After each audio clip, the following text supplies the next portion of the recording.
Bien, jóvenes, sean todos bienvenidos al experimento número 9. El experimento número 9 corresponde al último experimento que trataremos en este laboratorio de física básica. Este experimento lo que nos viene a tratar hoy es sobre el principio de Arquímedes y el principio de Pascal. Dos principios muy importantes a la hora de nosotros estudiar o trabajar con fluidos. Espero que todos desde ahora tengan una noción un poco empírica o muy empírica de lo que es un fluido, pero más adelante aclararemos todo eso. Por el momento vamos a introducir algunos conceptos básicos para poder entrar de lleno al estudio de fluidos. Los estados de la materia. Nosotros conocemos tres estados de la materia, que son los tres estados de la materia que se dan en la naturaleza, es decir, de manera natural. El primero de estos estados y el más conocido es el sólido. Nosotros conocemos muy bien las características de los sólidos. Ahora, ¿a qué se debe estas características? Se debe a que los sólidos, este es el estado de la materia, en el que las partículas que conforman al sólido, es decir, las partículas que conforman o que construyen la materia, están tan unidas mediante fuerza de interacción, están tan unidas o poseen fuerza de interacción tan grandes en comparación a las partículas, que ocasiona que las partículas no puedan andar de manera libre. ¿Y qué es lo que hace? Las partículas parecieran que estuvieran empaquetadas. ¿En qué? En una forma. Entonces, cuando nosotros tenemos un sólido, no tenemos más que un grupo de partículas tan unidas, tan empaquetadas, que le da la forma al sólido. Entonces, debido a estas fuerzas de interacción tan grandes, es que ocasiona que los sólidos tengan una forma y un volumen definido. Nosotros sabemos que si nosotros tenemos un sólido cualquiera, podríamos decir un cubo de hielo, entonces el cubo de hielo tiene esa forma de cubo de hielo debido a que presenta el estado sólido y tiene un volumen definido, recordando que el volumen es el espacio que ocupa cualquier cuerpo de 3 dimensiones. Bien, entonces eso es lo que nosotros conocemos como el estado sólido. Entonces ese estado en el que las fuerzas de interacción entre las partículas son enormes en comparación a las partículas, lo que no permite que las partículas se puedan mover, podríamos decir, de manera libre y estén empaquetadas en un grupo. Si podemos ver aquí en la diapositiva, vemos entonces una representación de lo que les había mencionado de las partículas en un sólido. Como pueden ver, están empaquetadas y ese empaquetamiento, podríamos decir de una manera, utilizando una palabra coloquial, ese empaquetamiento es lo que le da la forma al sólido. Podemos ver cubos de hielo y un metal. ¿Todos en qué? En estado sólido. Bien. Entonces vamos a entrar de una vez a los estados que nos interesan en el día de hoy, que son los estados que entran en el renglón de fluidos. Todo fluido está presente en los estados gaseosos, es decir, de gas o de líquido. Todo líquido, todo gas es un fluido.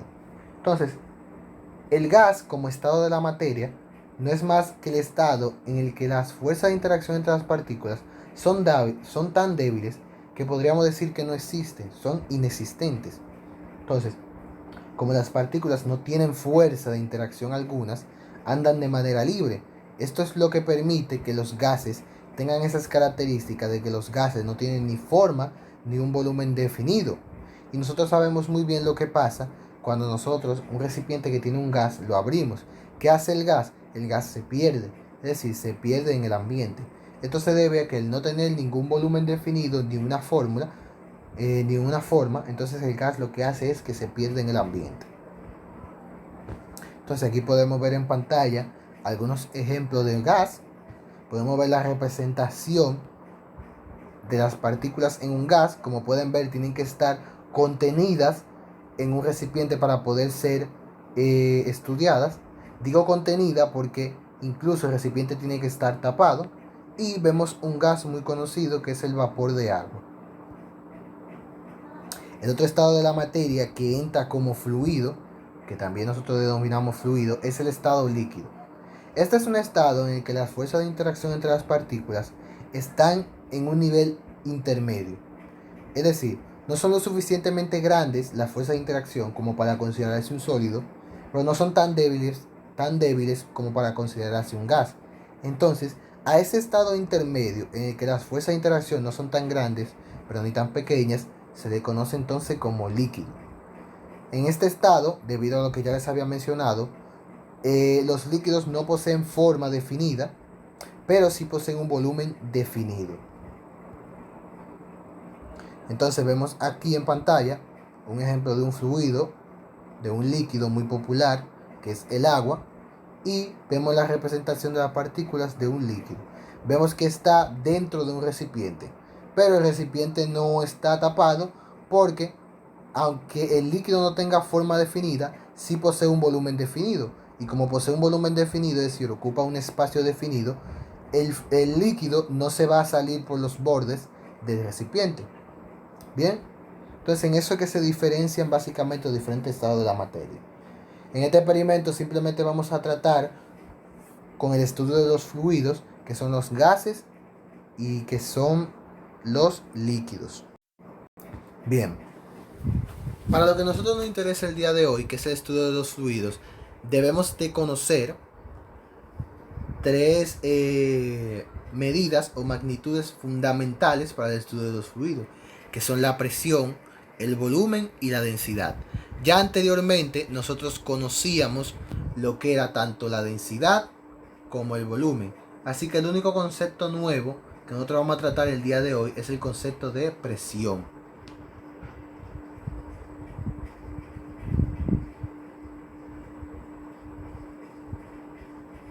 Pero vamos a recordar un poco lo que eran tanto el volumen como la densidad. Recordamos que el volumen era la cantidad de espacio que podía contener o que ocupaba un cuerpo de 3 dimensiones. Y sabemos que el volumen o lo podemos calcular o lo podemos medir. Ya eso depende del tipo de cuerpo, si el cuerpo es regular o irregular. Bien, y la densidad no era más que el cociente, por cociente me refiero a división, entre la masa del cuerpo y el volumen del mismo. Podemos ver aquí abajo la representación o la fórmula de la densidad, masa entre volumen. Entonces, habiendo ya definido esos conceptos básicos, vamos entonces a tratar con los principios que nos interesan el día de hoy. Primer principio, el principio de Arquímedes. ¿Qué establece el principio de Arquímedes? Lo que dice el principio de Arquímedes es que todo cuerpo que está sumergido en un fluido, ya sea un gas o un líquido, recibe una fuerza de empuje de abajo hacia arriba, que va en esa dirección, que es igual al peso del fluido desplazado. ¿Qué quiero decir con esto?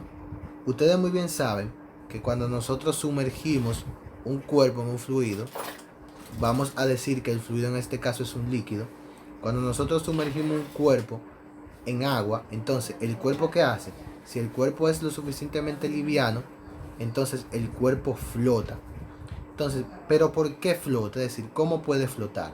Nosotros sabemos muy bien por las leyes de Newton que para que un cuerpo esté en equilibrio, ya sea dentro de un líquido, es porque se debe a una acción de una fuerza. Entonces, esta fuerza Arquímedes la denominó como la fuerza de empuje que ejerce el fluido sobre el cuerpo. Bien, entonces, todo cuerpo que se sumerge en un fluido experimenta esta fuerza. Esta fuerza lo único que quiere es, podríamos decir, mantener al cuerpo flotando dentro del fluido. Podríamos llamarle una fuerza boyante, una fuerza de flotación. Entonces podemos ver aquí en pantalla a qué se refiere con esto. Cuando nosotros introducimos la roca en el recipiente con agua, entonces la roca o la piedra, cuando introducimos la piedra en el agua, experimenta una fuerza de empuje que está señalada por la flecha amarilla, que es igual al peso del fluido desplazado. El fluido desplazado es ese fluido que sube. Ustedes saben muy bien que cuando nosotros introducimos algo en agua, entonces, ¿qué hace el agua? El agua sube. ¿Por qué pasa esto? Ustedes saben muy bien que dos cuerpos no pueden ocupar el mismo espacio al mismo tiempo. Entonces, el espacio que ocupa la roca aquí, ese espacio que antes tenía agua, como no puede salirse por ningún lado de las paredes del fluido, entonces ¿qué hace? Sube. Entonces, ese fluido, ese pedazo de agua, podríamos decir que subió. Entonces, ese pedazo de agua es el que me define a mí la cantidad de fuerza que se le está ejerciendo a esa piedra. Bien. Entonces aquí podemos ver la expresión matemática que define esa fuerza de empuje. Como pueden ver, tenemos dos formas de calcularla. La fuerza de empuje podemos calcularla utilizando esta fórmula, que no es más que la densidad por el volumen, por la gravedad, todas magnitudes que conocemos. O también se puede calcular a través de la resta o la diferencia de el peso real del fluido menos el peso aparente. ¿Qué es el peso aparente? Ustedes saben que cuando nosotros introducimos un cuerpo en agua, el cuerpo pareciera que pesa menos de lo que en realidad pesa. Eso nosotros lo podemos comprobar cuando nosotros vamos a la playa. Nosotros cuando nos introducimos en el agua, pareciera que fuéramos más livianos dentro del agua. Entonces, ese peso aparente, por eso tiene entre comillas aparente, entonces ese peso aparente que nosotros aparentamos tener dentro del agua es lo que nosotros denominamos como peso aparente. Entonces cuando nosotros restamos el peso real, es decir, lo que yo peso realmente en la superficie de la tierra, fuera del agua, menos lo que peso dentro del agua, entonces obtengo mi fuerza de empuje. Entonces ambas expresiones, tanto la primera como la segunda, vamos a utilizarlas para calcular la fuerza de empuje o la fuerza boyante o la fuerza de flotación. Aquí vemos lo que significan cada uno de los símbolos y su expresión matemática. Bien, entonces Arquímedes lo que dijo fue básicamente: todo cuerpo que se introduce dentro de un fluido experimenta una fuerza de empuje. ¿Y Pascal qué fue lo que dijo? Bueno, el principio de Pascal se basa o relaciona lo que es la presión. ¿Pero qué es la presión? La presión en un fluido no es más que la fuerza aplicada a una determinada área. Entonces, los fluidos no pueden experimentar fuerza de manera tal como lo hacen los sólidos, pero sí pueden experimentar lo que nosotros llamamos presión. Y lo que ocasiona el movimiento de un fluido, ya sea en una tubería, en un recipiente, es la diferencia de presión. Cuando yo tengo un punto con mucha presión y entonces tengo otro punto con menos presión, entonces el fluido tiende a ir del punto de mayor presión al de menor presión. Entonces la presión nosotros la podemos definir como la división entre la fuerza y el área. Cuando yo divido una fuerza en Newton entre un área en metro cuadrado, obtengo la unidad de el Pascal, que se llama Pascal en honor al principio de Pascal. Entonces, ¿qué establece el principio de Pascal? El principio de Pascal lo que establece es que la diferencia de presión o la presión a la que se somete a un fluido, a un único fluido, es igual en todos los puntos de dicho fluido. Es decir, que si yo tengo, por ejemplo, aquí pueden ver una especie de C invertida, esta especie de C invertida aquí, pueden ver un fluido contenido, podríamos decir que es agua.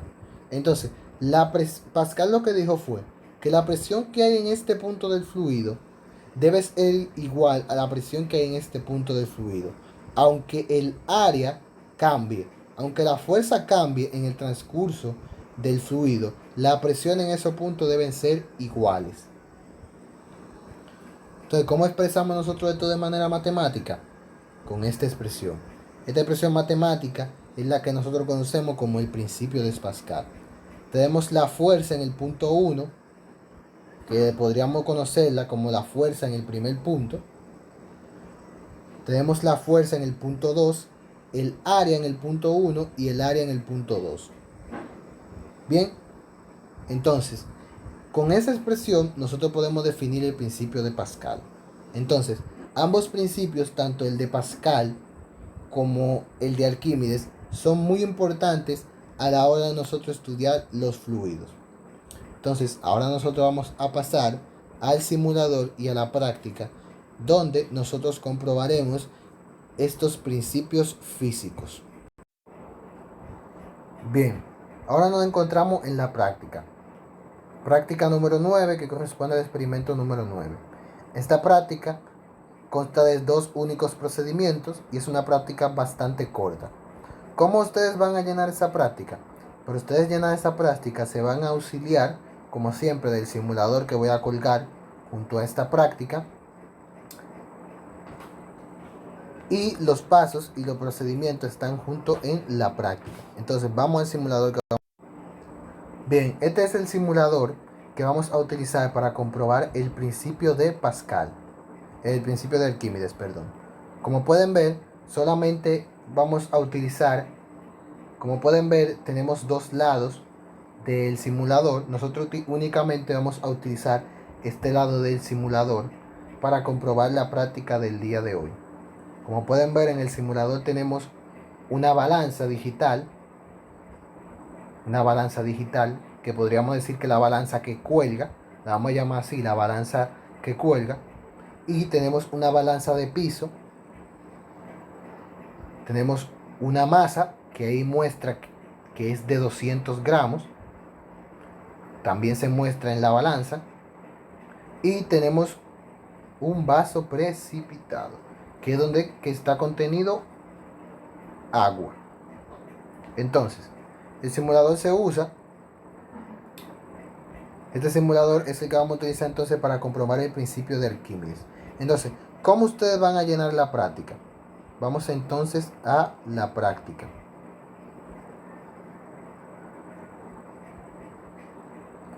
Bien, aquí estamos en la práctica. Entonces, el primer paso que ustedes van a hacer, se pueden dar cuenta en la tabla número 1, que tenemos varias columnas. Entonces, lo primero que ustedes van a hacer es, van a anotar en la casilla donde dice masa real, la masa que tiene el cuerpo. Si pueden recordar, ¿cuál era la masa del cuerpo que nosotros vamos a trabajar? Efectivamente, 200 gramos.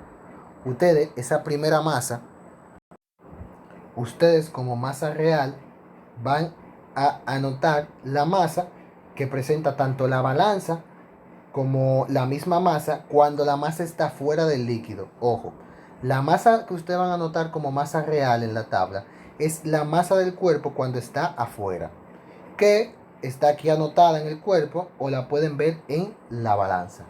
Bien, entonces eso es para la masa real. Ahora, la siguiente masa. Entonces, como pueden ver, hay una segunda columna que nos dice masa aparente. Entonces, ustedes van a anotar aquí la masa que aparenta tener el fluido cuando ustedes lo sumergen. ¿Cómo ustedes van a determinar esa masa? Entonces ustedes se van al simulador. Luego de que ustedes tengan el simulador, ustedes van a tomar esta flechita que está aquí y la van a arrastrar para poder introducir el fluido dentro del vaso. ¿Lo ven?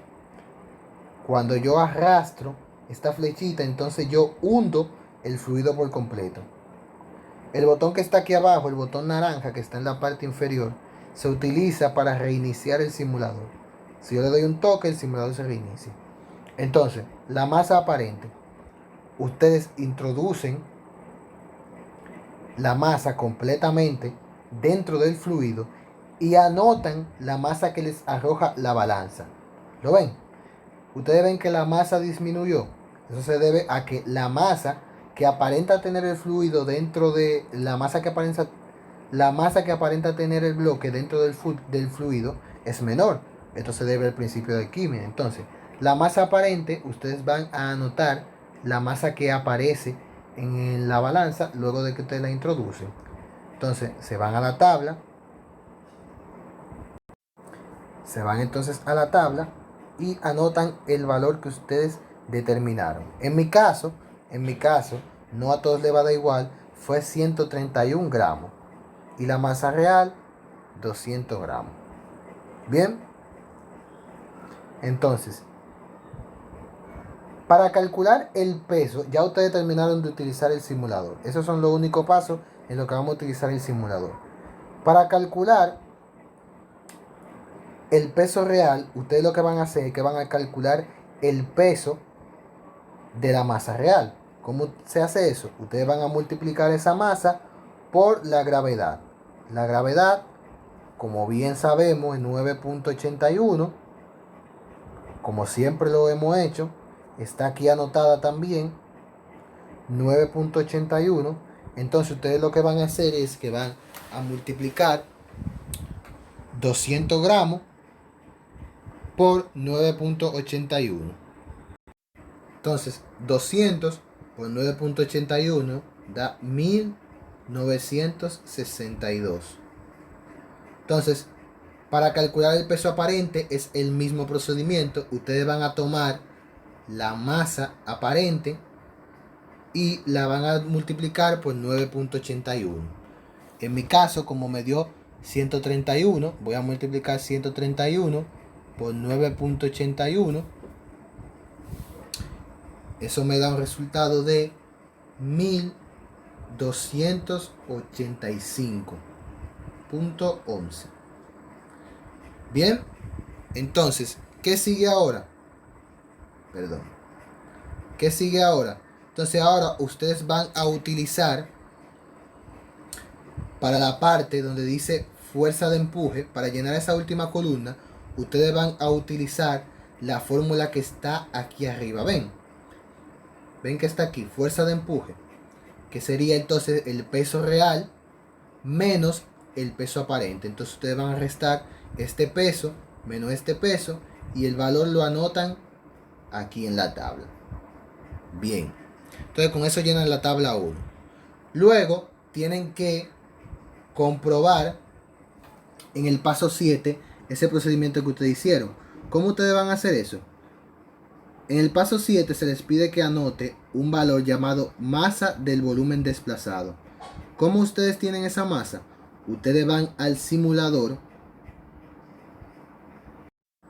Ya luego de que ustedes estén en el simulador, ustedes van a anotar donde les pide masa del volumen desplazado, la masa que les muestra esta balanza, la balanza de piso. Como en mi caso es 69, entonces yo me voy a la práctica y estando en mi práctica, entonces anoto la masa que me daba el simulador. Entonces, como vieron, era 69 gramos. Bien. Entonces, el paso 8, utilicen esta masa, la multiplican por 9.81 por la gravedad nuevamente para obtener su peso. Bien, entonces así se llena el procedimiento número 1 y tienen una pregunta. Entonces el procedimiento 2 es sumamente sencillo. Ustedes lo que van a hacer, ustedes ven una tabla aquí como de costumbre, siempre hay una tabla.